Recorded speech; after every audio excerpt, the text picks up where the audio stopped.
Hi hello and welcome back to my channel.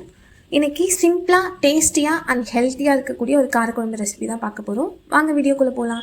ஒரு பாத்திரம் எடுத்து அதில் 4 குழிக்கரண்டி எண்ணெய் ஊற்றிக்கலாம். அது கூட 1/4 டேபிள் ஸ்பூன் கடுகு, சீரகம், வெந்தயம் இதையும் ஆட் பண்ணிக்கலாம். ஒரு முழு பூண்டு உரிச்சு அதையும் சேர்த்துருக்கேன்.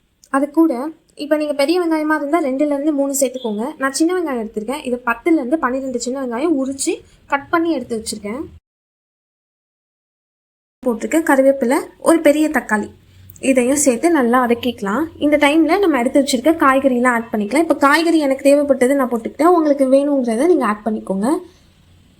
இது கூட ஊற வச்சு வேக வச்சு எடுத்து வச்சுருக்க காராமணியும் மொச்சையும் அது கூட சேர்த்து இதையும் வதக்கிக்கலாம். இந்த நேரத்தில் தேவைக்கு ஏற்ப உப்பு போட்டுக்கோங்க.